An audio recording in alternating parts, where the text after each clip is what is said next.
Bonjour et bienvenue dans cette nouvelle leçon des pros de la souris. Donc nous sommes arrivés à la leçon numéro 3. Dans cette leçon, nous allons faire comme d'habitude un bref rappel de ce que nous avons vu précédemment et nous allons attaquer une nouvelle notion, un nouveau cours pour apprendre de nouvelles choses. Alors, donc précédemment, nous avons vu que l'ordinateur se composait de matériel hardware et de programmes software. On en a parlé, on ne va pas remettre encore une nouvelle couche. C'est juste pour que vous gardez à l'esprit un schéma global. On a vu aussi que le nerf de la guerre, c'était le système d'exploitation. Dans notre cas, nous allons voir Windows, nous allons étudier un petit peu Windows.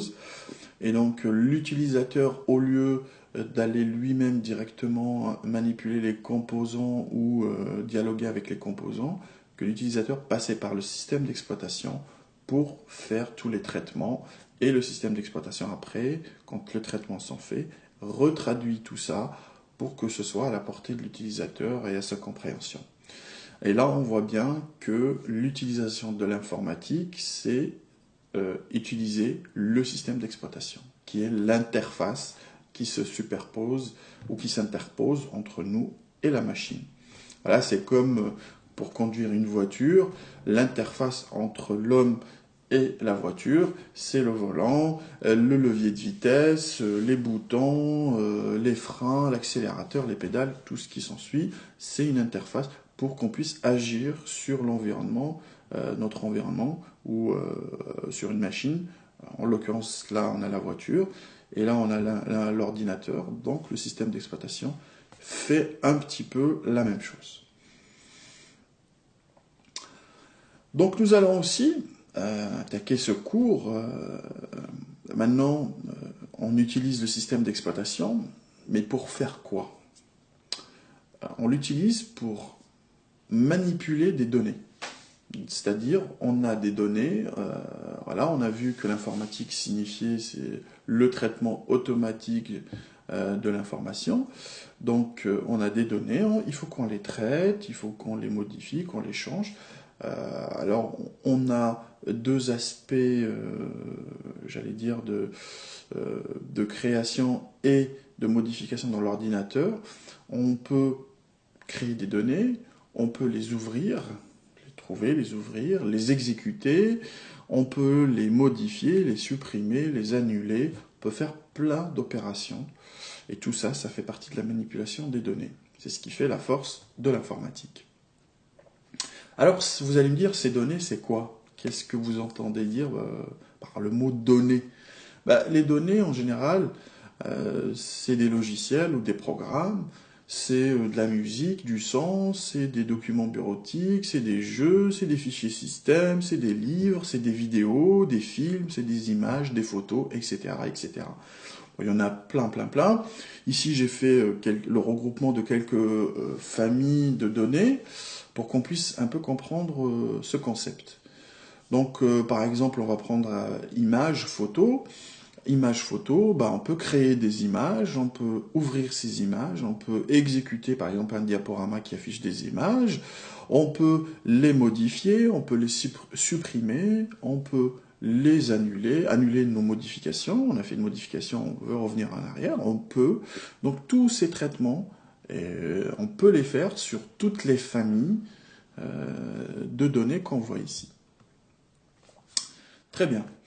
Donc ces données sont en général stockés, comme on l'avait dit, sur un support de stockage. Le support de stockage, en l'occurrence ici on a un disque dur, donc sont stockés dans ce disque dur. Au besoin, on les prend, on les charge dans la RAM, la mémoire vive, on les exécute, et après, pour les sauvegarder, on les réenregistre sur le disque dur, on les laisse tels quels, c'est nous qui décidons. Donc ces données, est-ce qu'elles sont posées comme ça, n'importe où, n'importe comment? Non. Vous vous en doutez bien qu'il y a une logique derrière tout ça qui gère tous ces données, on va dire leur positionnement, une logique de rangement, etc. etc. Et pour comprendre, nous allons faire un petit parallèle avec quelque chose qu'on connaît tous, avec nos vêtements et une armoire. Bon, ici j'ai fait un exemple tout simple pour qu'on puisse comprendre un petit peu pourquoi il faut ranger, pourquoi, comment et qu'est-ce qui se cache derrière. Donc ici nous avons des vêtements, nous avons des pantalons, des chemises, des chaussettes, des cravates, comme on souhaite ranger pour tous les jours, on prend ce qu'on veut pour mettre et puis voilà. Donc si on laisse les vêtements comme ça et on les pose n'importe comment dans l'armoire, le matin, quand on vient s'habiller, pour trouver un fichier, pardon, j'ai fait un lapsus, pour trouver un vêtement, on perd un temps fou à chercher à gauche, à droite, c'est pas là, parce qu'il n'y a aucune logique, il n'y a aucune méthode de rangement qui permet d'éviter tout ça et d'accélérer le mouvement. Donc qu'est-ce qu'on peut faire? D'abord, on commence par trier, c'est-à-dire on met les chemises ensemble, les pantalons ensemble, les chaussettes ensemble, les cravates ensemble. Voilà, une fois qu'on a trié nos vêtements, on peut les poser, allez, on va dire par exemple toutes les chemises, on va les poser dans cette étagère-là. Voilà. Tous les pantalons, on va les poser dans cette étagère-là. Toutes les chaussettes, on va les poser dans le tiroir de droite et toutes les cravates dans le tiroir de gauche, par exemple. Donc là, le matin, quand on vient, on veut une chemise, hop, on tire une chemise, on veut un pantalon, on tire un pantalon, on veut une chaussette, on prend une chaussette, on veut une cravate, on prend une cravate. Voilà. Donc, grosso modo, l'informatique, les données dans un ordinateur, dans un disque dur ou un autre support de stockage, il y a la même logique. On ne va pas tout mettre en vrac et après on est perdu. On va essayer de arranger les choses, mais dans un disque dur, vous en doutez bien, il n'y a pas d'étagère, il n'y a pas de tiroir. Il y a autre chose. On va voir ce qu'il y a. Donc dans un disque dur, vous voyez bien là le disque dur, c'est un disque en métal. Et là, vous voyez la tête de lecture et d'écriture qui parcourt tout le disque. Donc, vous voyez aussi, vous ne voyez pas, pardon, que ce disque peut être coupé en deux. Par exemple, on peut le couper en deux, dire, voilà, ce disque aura deux parties distinctes. Ou trois, ou quatre, peu importe. Ou garder une seule, toute la surface, garder un seul volume, une seule partition, donc un seul disque. Donc comme on le voit là dans cet exemple, on a coupé notre disque dur en deux partitions. C'est-à-dire qu'on a choisi de faire deux portions bien distinctes. Voilà. Partition 1 qui est de cette couleur, la partition 2 qui a une couleur différente. Et ça, c'est une forme de séparation comme les étagères, c'est-à-dire que je pose mes données ici ou mes données là, c'est pas la même chose. C'est pas la même partition. Voilà. Ensuite, dans cette partition, comment je peux ranger mes données? Eh bien, en créant des boîtes. Et dans ces boîtes, admettons, ici, dans cette partition, je vais créer deux boîtes. Une boîte, je vais mettre toutes mes photos. Une autre boîte, je vais mettre, par exemple, tous mes courriers ou tous mes films, etc. Donc, pour partager ou répartir, on va dire, les données dans un support de stockage, que ce soit un disque dur ou autre, on utilise les partitions. Soit il n'est pas partitionné du tout, il y a une seule partition, voilà. Soit il est coupé, et là on distingue qu'il y a 2 ou 3 ou 4 tranches ou plus. Et on utilise aussi les boîtes pour ranger nos données. Ce qui va donner ça, admettons que, voilà, dans cette partition-là, on a une boîte qui contient toutes les photos, une boîte qui contient toutes les musiques, une boîte qui contient les vidéos, une boîte qui contient mes livres, une boîte qui contient mes sites internet, etc., etc., etc. Donc la partition ou le lecteur, on les désigne par une lettre. C'est-à-dire, on a un disque dur, on peut le désigner par la lettre B, C, D, etc. Ou une partition, on a par exemple un disque dur qui est coupé en deux partitions. Et ben, la première partition, on va l'appeler par exemple C, et la deuxième partition, on va l'appeler par exemple D. Voilà. Donc, gardez en mémoire que les lecteurs, les supports de stockage ou les partitions, on les désigne avec des lettres. D'accord? Ensuite, les boîtes, eh ben, on ne va plus les appeler boîtes, on va les appeler répertoires ou dossiers. Selon le système d'exploitation qu'on utilise, il y a des systèmes d'exploitation ou des versions de systèmes d'exploitation, on les appelle des répertoires, dans d'autres versions, on les appelle des dossiers. Mais c'est la même chose. Grosso modo, ça veut dire la même chose. Ces dossiers ou ces répertoires peuvent contenir d'autres sous-dossiers ou sous-répertoires, c'est-à-dire j'ai une plus grosse boîte, à l'intérieur je mets plusieurs petites boîtes, où je peux mettre des objets, comme je veux. Donc ces dossiers peuvent contenir un sous-dossier, et ce sous-dossier peut contenir aussi à son tour des sous-sous-dossiers, ou des données, etc. etc. Donc là, c'est pour qu'on puisse se familiariser, sous Windows, c'est souvent une chemise jaune qui symbolise le dossier ou le répertoire. Donc vous allez le voir souvent quand vous créez un dossier ou un répertoire, vous allez avoir cette petite chemisette jaune qui symbolise la boîte où on va mettre nos données, où on va mettre encore des répertoires ou autre chose. L'arborescence. On va voir quelque chose qui est très très intéressant. Donc il faudrait que vous concentriez un petit peu. Là, c'est très très très important par la suite pour que vous puissiez classer vos documents et les retrouver facilement. Donc ici, de ce côté de l'écran, nous avons tout ce qui est support de stockage, nos lecteurs, on les appelle aussi les lecteurs ou les supports de stockage. On a des supports de stockage qui sont amovibles, comme la disquette, le CD ou le DVD, la carte mémoire ou la clé USB. C'est-à-dire que c'est des supports qu'on peut enlever et remettre. C'est des supports amovibles. Voilà. Et on a les supports fixes, c'est les disques durs. En général, il n'y a qu'un seul disque dur, mais on peut en mettre 2, 3, etc. Les disques durs sont à l'intérieur de votre machine. Voilà, pour les enlever ou les changer, il faut vraiment démonter votre machine pour pouvoir y accéder.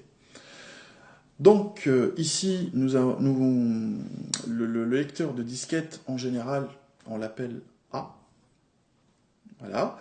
Donc ça, c'est un lecteur qui est en voie de disparition. On le voit de moins en moins sur les nouveaux ordinateurs. Mais tout le monde sait que les disquettes ont existé un certain temps, existent toujours, mais elles ont tendance à disparaître. Pourquoi? Par rapport à leur faible capacité, d'une, et de deux, à leur faible vitesse de lecture et d'écriture. Donc on les a changées par autre chose, on va voir par la suite. La lettre B était généralement destinée à un autre type de support amovible qui a complètement disparu depuis quelques années, donc on ne le trouve plus, mais la lettre a été conservée, donc on ne le touche plus. Hop, le B c'était réservé à tel ou tel lecteur. Le C, en général, c'est le disque dur. Donc vous allez voir dans votre ordinateur, si vous avez un ordinateur, vous regardez la lettre C, c'est la lettre qui désigne votre disque dur principal ou votre partition principale.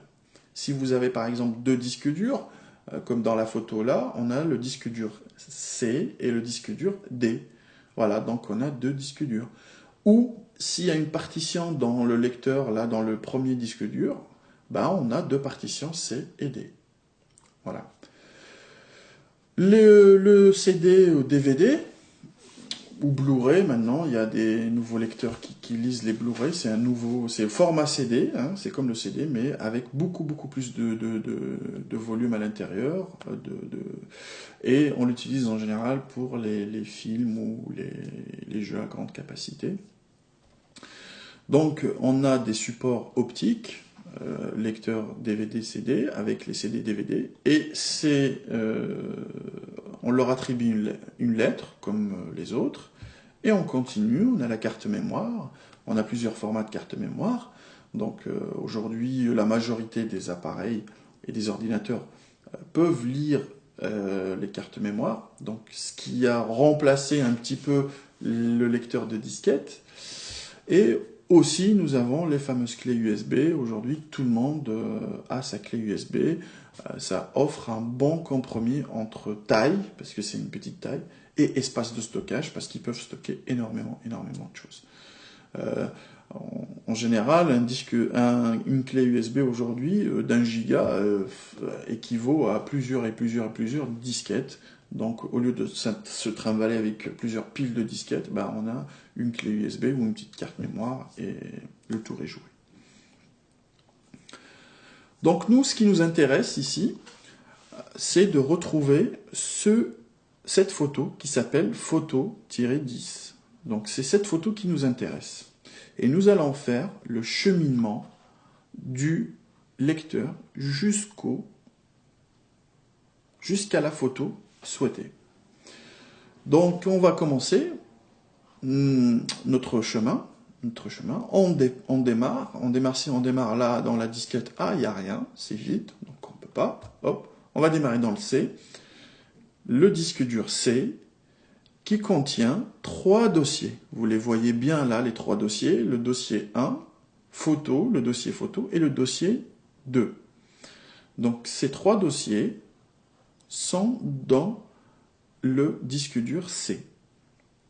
Ce qui m'intéresse, moi, c'est le deuxième dossier qui s'appelle photo. Je rentre dans ce dossier photo et je trouve aussi 3 sous-dossiers.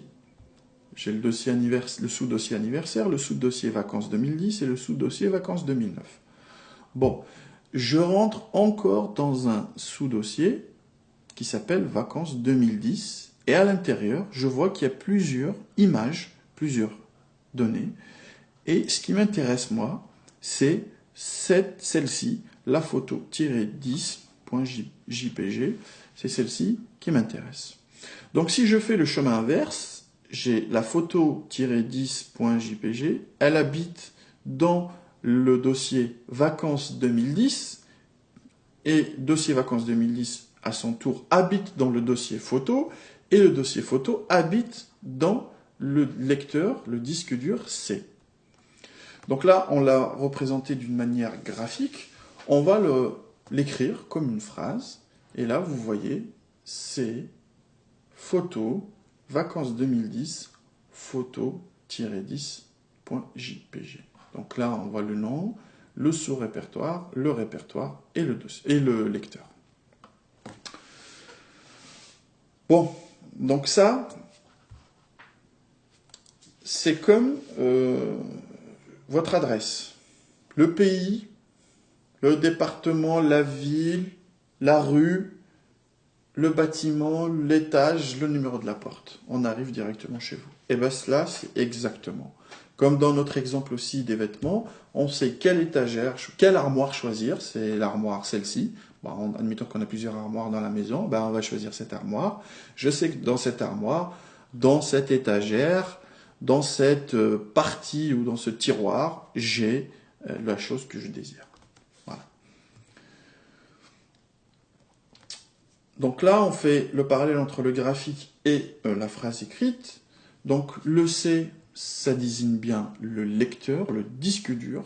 Si notre fichier était sur la disquette, ça serait A, 2 points, au lieu de C, 2 points. D'accord ? La séparation, qui signifie la barre oblique, là, qui signifie dedans, c'est-à-dire on rentre dedans. Et dedans, qu'est-ce qu'il y a ? Il y a un répertoire, un dossier qui s'appelle photo. Dans ce dossier photo, on rentre dedans, parce qu'il y a la barre oblique, c'est-à-dire qu'on est à l'intérieur de ce répertoire photo, on trouve un sous-répertoire ou un sous-dossier qui s'appelle vacances 2010. Dans ce sous-dossier vacances 2010, on rentre, puisqu'il y a la barre oblique, et on trouve notre photo qui s'appelle photo10.jpg. Voilà. Donc nous avons cette phrase qui désigne l'emplacement, le nom de notre image, notre photo ici. Voilà. Et en général, il faudrait que ce soit décortiquer dans ce sens. Toujours on commence par le lecteur et après on donne les dossiers ou les sous-dossiers. Il y aurait eu plusieurs sous-dossiers, on aurait écrit tous les sous-dossiers et à la fin on écrit le nom du fichier. Donc là on a localisé notre fichier, on sait où il est, on sait qu'il est rangé dans une boîte qui s'appelle Vacances 2010 et on sait qu'il est rangé dans notre boîte de Vacances 2010, elle est rangée dans une autre boîte qui s'appelle Photos. Et cette autre boîte qui s'appelle Photo, elle est rangée dans le disque dur C. Maintenant, attardons-nous sur la dernière partie. Donc, au lieu d'appeler ça un paquet de données ou une photo, on va appeler ça un fichier. Un fichier, c'est un ensemble de données qui peut représenter un programme, une photo, une musique, un film, etc., etc. Donc, si vous prenez une photo, elle sera enregistrée sous un fichier. D'accord? C'est un petit paquet qui regroupe toutes les données concernant cette photographie. Donc, on va s'intéresser un peu au fichier. Donc, on voit bien que ce fichier, il s'appelle photo-10.jpg. Donc, ce fichier, on va plus maintenant, on sait ce que ça veut dire fichier. On va essayer de voir les caractéristiques de ce fichier. Donc ce fichier, il a un nom, bien sûr. Son nom, c'est photo-10, d'accord. Il a un emplacement. C'est pas un fichier sans abri. Il habite quelque part. Il habite le lecteur C, le disque dur C, le répertoire photo, le sous-répertoire Vacances 2010. C'est le type de ce fichier. Comme on a dit tout à l'heure, il y a plusieurs types de fichiers. Il y a des fichiers images, des fichiers son, des fichiers vidéo, des fichiers binaires, des fichiers texte, des fichiers. Voilà. Comment on différencie un fichier d'un autre? Par la dernière partie, c'est-à-dire on dit le nom du fichier, on met un point et on donne le type. Ici, le type JPG signifie image. D'accord? Donc, il n'y a pas qu'une seule type d'image, il n'y a pas que cette fin-là. On peut mettre plusieurs choses, on va en parler un petit peu. Mais cette dernière partie est très intéressante pour nous et pour Windows. Elle lui dit, ce fichier, c'est un fichier photo. D'accord? Et il faut se comporter, alors, puisque c'est un fichier photo, il faut se comporter de telle manière avec ce fichier photo. Le fichier aussi, il est caractérisé par sa taille. Ça veut dire quoi la taille? Ça ne veut pas dire qu'il est grand ou petit. Ça veut dire c'est la quantité d'informations conservées. Si je prends une photo, voilà, il y aura des données. Si je prends une photo un peu plus grande, il y aura plus de données. Et si on les pèse quelque part, on voit que la quantité d'informations dans cette photo sont plus importantes que dans cette photo-là. Et on a une unité de mesure, comme pour les volumes, on mesure ça en litres, ou pour les poids en kilogrammes, pour les distances en mètres. Et bien, tout ce qui est taille dans l'informatique, on mesure ça avec des octets. D'accord? Donc pour l'instant, on ne va pas l'aborder, on va l'aborder après, dans une autre leçon. Mais voilà, l'unité de mesure, c'est les octets.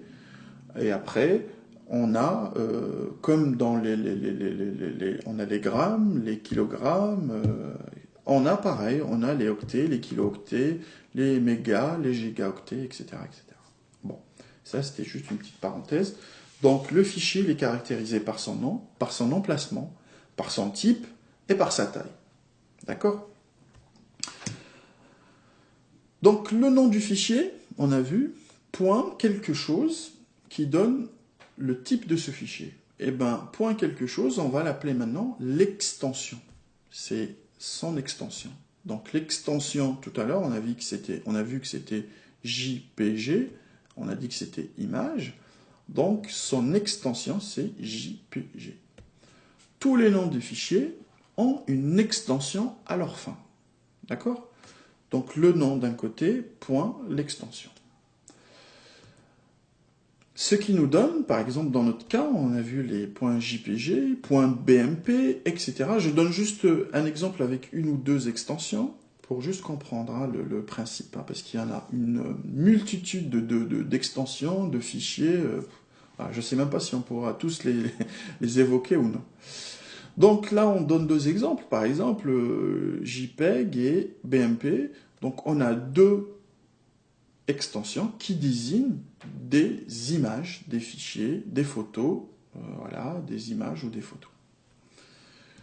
On a aussi tout ce qui est TXT ou doc, l'extension .txt ou .doc, c'est-à-dire le nom de fichier .txt, TXT, on sait que c'est un fichier texte. Voilà.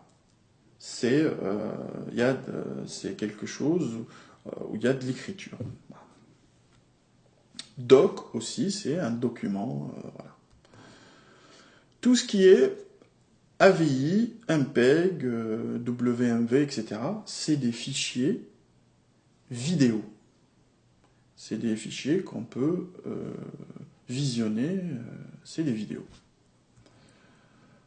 Pareil pour le son, les fichiers WAV, les WMA, les MP3, tous ces fichiers-là, c'est des fichiers audio. Audio, c'est-à-dire il y a du son, c'est de la musique, c'est des fichiers audio. Voilà. Donc vous voyez bien que pour différencier ces fichiers, on avait besoin de l'extension.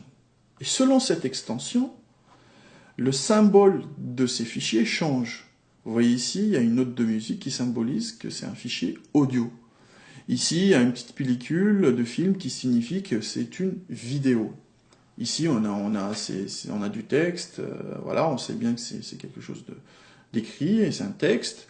Ici, c'est soit des photos, soit une peinture qui symbolise des images. Donc, dans l'interface graphique, on ne voit plus les extensions, on ne les voit pas. Ou on les regarde très peu. Pourquoi? Parce que l'image que renvoie le fichier, c'est une image qui nous dit, qui nous montre un peu son type.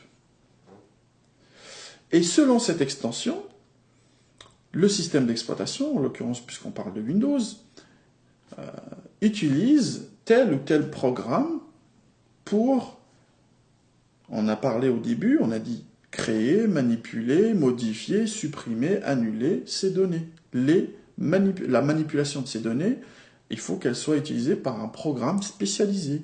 Pour les images et les photos, on peut utiliser plusieurs programmes. Par exemple, on peut utiliser Peintre. Il y en a d'autres. Il y a un logiciel de retouche de photos qui s'appelle Photoshop, qui est la référence dans le milieu professionnel. C'est un logiciel qui permet de éditer, modifier, créer, changer, supprimer des photos. On a des fichiers, des documents, comme on dit, des fichiers texte ou des documents. Par exemple, on va les ouvrir avec un logiciel qui s'appelle Word. C'est un logiciel de traitement de texte qui va nous permettre, par exemple, de créer, modifier, de manipuler ces données-là. Pour les films et les vidéos, on a plusieurs logiciels. Là, on a l'embarras du choix. On prend un au hasard. Allez, on va prendre par exemple DivX Player. C'est un logiciel qui permet de lire ces vidéos. On a aussi, pareil, pour les fichiers audio, on a plusieurs fichiers, plusieurs programmes pour pouvoir les éditer, les écouter, mais on peut les écouter, par exemple, les exécuter avec, par exemple, le logiciel VLC. Voilà, c'est un lecteur qui permet de lire la musique ou des vidéos. Là, j'ai donné juste un exemple. C'est pas ces logiciels-là qu'il faut utiliser absolument pour pouvoir faire ça, pour pouvoir manipuler ces données, mais c'est une facette ou une partie des logiciels qui peuvent être utilisés pour manipuler ces données-là. Donc j'espère que c'est clair dans votre tête, la différence entre un fichier et un répertoire. Le fichier, c'est le paquet qui contient les données relatives à une photo, à une musique, à un film, à un document, à un programme. C'est un paquet qui a un nom et qui a un type. D'accord? type qui est donné par l'extension de ce fichier. Ça, c'est le fichier. Le document ou le répertoire, c'est une boîte dans laquelle on peut l'utiliser pour ranger, pour trier, pour stocker tous ces fichiers-là. D'accord? Et en remontant, on arrive soit à une partition, si notre lecteur est coupé, notre disque dur il est coupé en 2 ou en 3, bah, on a des partitions qui sont distinctes, désignées par des lettres A, B, C, D, etc. Ou on a des lecteurs logiques, des disques durs, des disquettes, des DVD, des CD, etc., des cartes mémoire. Et là, on leur donne aussi, on les désigne par une lettre de l'alphabet, à la suite, toujours, pour les repérer. Donc j'espère que ça a été clair cette leçon. Donc on a fait un bref rappel, on a parlé de la manipulation des données, on a parlé du stockage de ces données, comment on les stocke, où, pourquoi. On a donné l'arborescence. Qu'est-ce qu'une arborescence? On a vu que l'arborescence, c'était en montrer d'une manière graphique l'emplacement des fichiers par rapport à leur dossier parent et à leur lecteur. Et on a parlé aussi du fichier, les propriétés du fichier, qu'est-ce qu'un fichier. J'espère que cette leçon vous a plu. Et puis, à la prochaine. Et d'ici là, j'espère que vous serez des pros de la souris. Au revoir.